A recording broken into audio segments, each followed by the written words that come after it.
In this 105th episode, we talk about Elsa Peretti and also when a designer name becomes a brand, a trademark. Bonjour, hello everyone. I'm Nata, host of the Nata PR School Podcast. You're a successful entrepreneur or marketing manager and you're about to launch a new product or service, or you've been selling your goods for quite some time, but you want to learn how to increase your visibility, get known, and reach more clients? At Nata PR, we deal with real clients every day, and we'll teach you simple, fun, and honest PR solutions. You'll learn easy steps to combine PR to social media right now. Keep listening, and let's get started.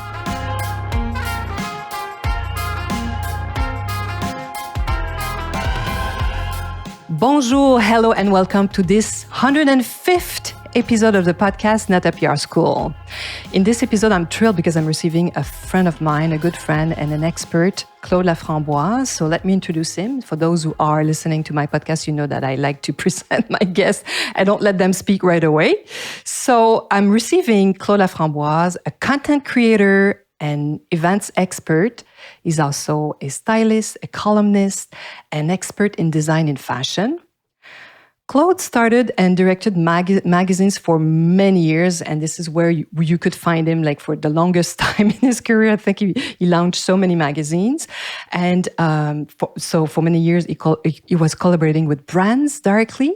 And now that's what he does. He went like on the other side of the mirror, and now he promotes and helps those brands shine. So I find it so interesting. I think you have a great career, Claude. He's also a longtime friend. And in this podcast, we'll be talking about how a brand sometimes was at first a creator, and that sometimes we forget, like if we talk about the Chanel, we forget that there was a human, a real woman before it became such a huge brand. And we'll be talking about Elsa Peretti. I'm showing you why. Claude saw me wearing this bracelet that was a gift.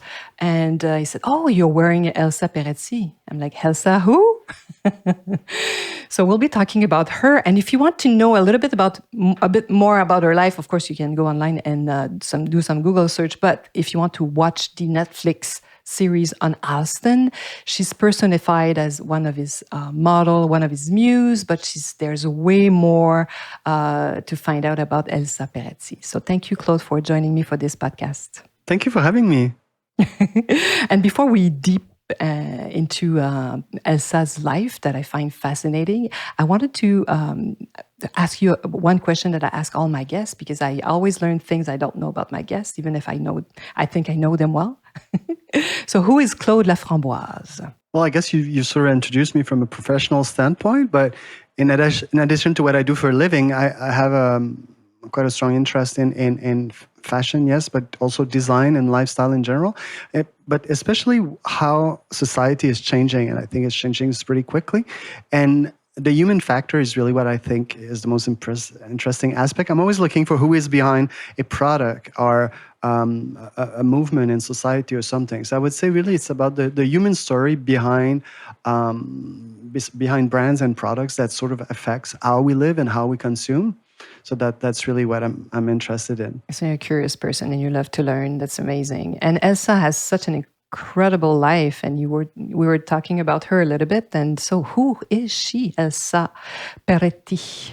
So she's from a very wealthy Italian family. She ran away from her family because she didn't want to have that bourgeois life. We're in the 60s. She was expected to get married and, stay at home, that sort of thing. So she ran away to Spain first, where she started modeling. Right away started meeting artists, Dali among other.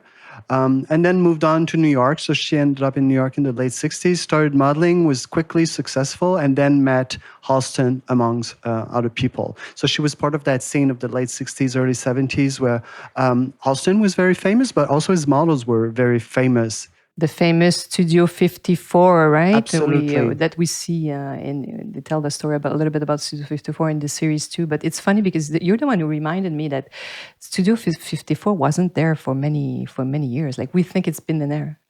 It was right under 3 years. Crazy. It was a very short period of time, and it is crazy that we still hear about it, and people think that it went on for. But you know what? It was so excessive. It was such a not a cliche, but it's it's like a Polaroid, to use like something from that era, of a very specific time in New York City at that time. It was when, downtown started to mix with uptown, and you're thinking Brooke Shield being the model for Calvin Klein, that sort of thing. So it was. I think also people were. Celebrities were starting to realize that they would have their picture taken when they went out and all that. So yeah, but it was very, very, very short time when you think of it. For a nightclub, it was right under 3 years. Now that you talk about it, it was like the beginning, like before. Now everything is so structured. Even if you're a model, there are ways to become a model today. But in those days, everything was not in a frame or structured, and so they were living way more freely than we are living right now. So she was working for Halston as a model, but she had already a career in modeling. And what I find really interesting in the series is you'll see that Halston is kind of, probably without even realizing it, he was selling his name to a company that was managing him, that gave him a lot of money. That's what he wanted. He wanted to be free. It's interesting because of this want to be free and free in his creation. Finally, he sold his name to the devil without realizing it. But she never did that. Huh? Exactly. And what was ironic is that Halston is the one who introduced her to the Tiffany people. Basically, she was artistic. She was already creating jewelry for fun, wearing it. That's how designers that she was working with noticed the jewelry. And he started to put her jewelry in his fashion shows, and then eventually said, "Hey, let me introduce you to the Halston, the Tiffany people." And as you mentioned, that's what's ironic, is that he sold his name. It's like he didn't think, what if this doesn't work out? What if I don't like working with those people? What if they don't produce what I want to produce? He did not think about what if it doesn't end well. And in the case of Elsa Peretti, she did obviously a really good contract with Tiffany that lasted for a very long time, and which was like, she became a very wealthy woman because of her work for Tiffany. But she remained her creative freedom. So if you are a creator, so don't sell your name right away.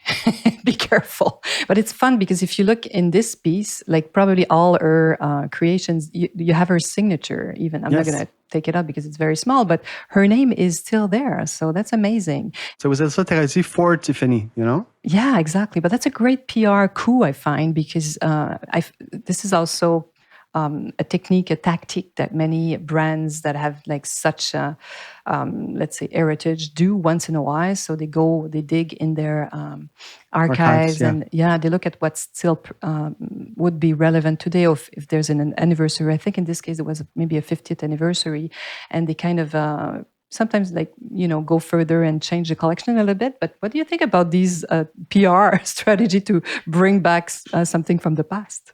I think it's really smart when you do have in history, which is the case with Tiffany, because nowadays, because storytelling has become so important, that brands sort of invent their own past that they don't have.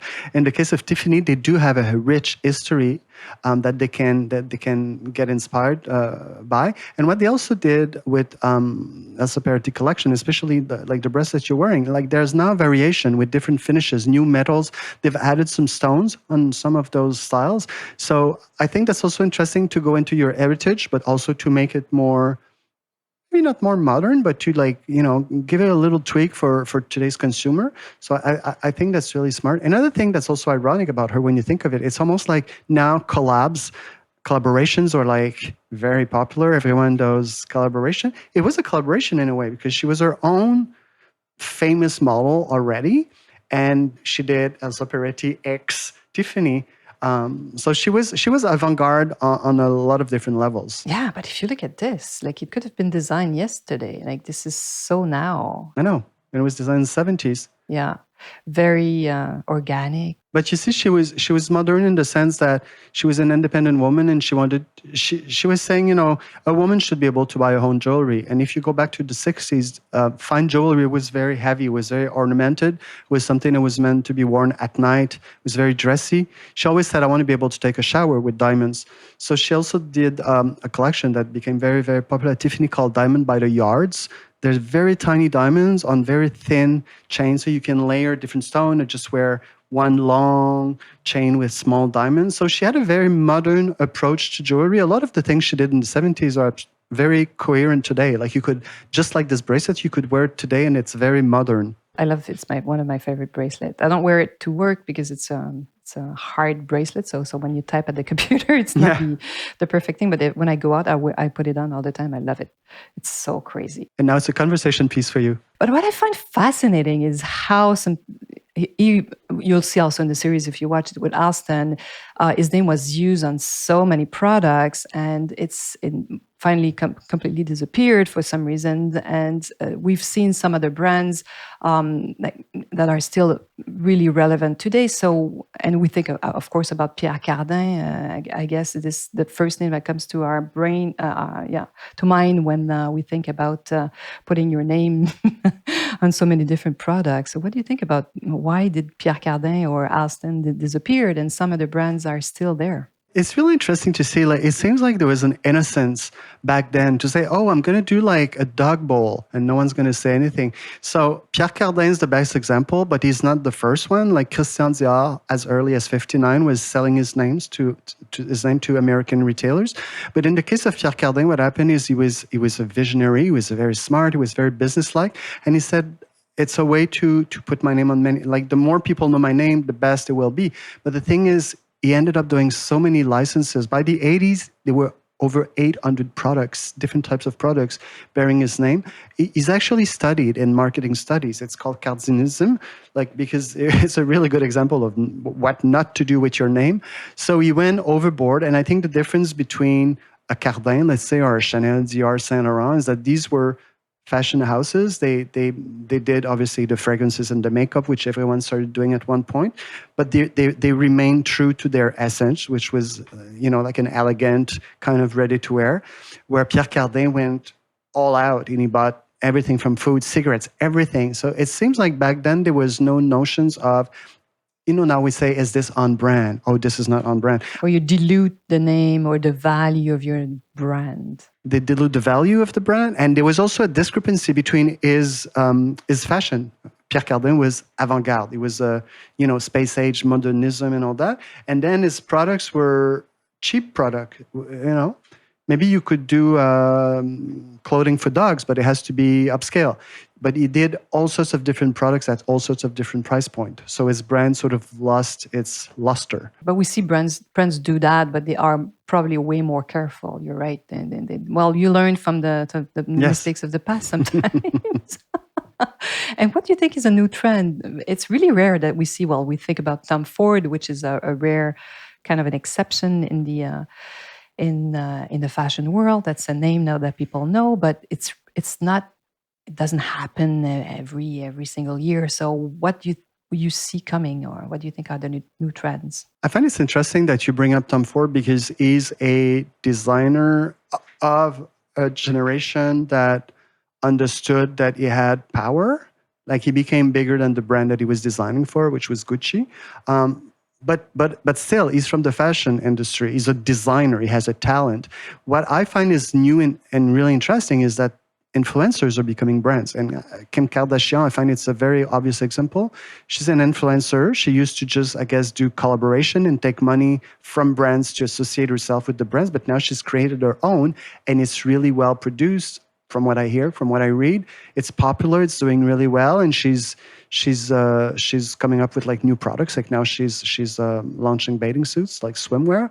So I think that's really interesting that influencers are actually becoming brands. It's very different. Yeah, you're right. And before that, you had a talent. You were a singer. You were an actress, and people you inspired people, or people were admiring you, so brands were partnering with those people. But to see these famous people now, which are the influencers of this world, launch their own company or own makeup company, or there's also Goop, that's such a huge empire now too. It's like they cut the middleman. Remember Elizabeth Taylor in the 80s when she launched White Diamonds? You would go to a company, they would do it for you. You would just land your face and your name and cash the check. Now they become the brand. Even I was reading about like a really popular Swedish influencer. She did collaboration, and then she says, you know what? I don't have control on the product. I don't know if I like the fabric. Sometimes they don't do exactly the pieces I want them to do. I don't know the working condition in which the products are made. So she decided to bring everything back and create her own products. So I think that's a trend that we're going to see more and more, because people are more aware of how things are made, where they're made, how people are treated in the company. It's also the web that allows that, because now the information goes we know fast everything. and all over the world, like super quickly, and people want to see. So I could show you my office right now, and even us. Like, look at this. We are recording a podcast. So we have these capacities that radio station had in the past. It's just crazy, right? What the web allows. And so just to wrap it up, so what can we wish you, Claude, in the near future? Free time to read and explore the world. I find just keeping up with how our world is working today, it takes a lot of time. Beside work, beside daily activities and meeting people, I just find to keep up with everything that's going on in the world, and just beside design and fashion and media and all that, just there's so many deep changes taking place everywhere. That anyway, and I love to read and understand where we're going. So I guess some free time. I wish you more free time then. And if for those who want to find out more about Claude, I'm going to put his LinkedIn address below this podcast, and you can find him also on Instagram or at Nata PR, because he's working. We have this amazing chance and luck to count you as our content creator expert, and we are meeting with clients right now. So we've realized a few projects already, and clients are just like so happy about the results. So I'm really happy to be able to share this news with you, my listeners. And thank you again, Claude, for joining me today. Thank you for having me. And I hope you're going to be joining us next week, and that these little PR break, as I'd like to say sometimes, just help you think and give you like a little break in your crazy work. I'm sure you're like me, you're working all the time, and sometimes just like taking the time to listen to something and have some new ideas. So hopefully this is what it does for you, and I hope you'll be joining me next week. À la semaine prochaine. Hey, you want to learn more about how to implement PR strategies? Head on to natapr.com and get on our list. You will also receive the Nata PR model on how to create a successful PR campaign. If you want to become a client, just send us an email to nata@natapr.com. Talk to you next week. À la semaine prochaine.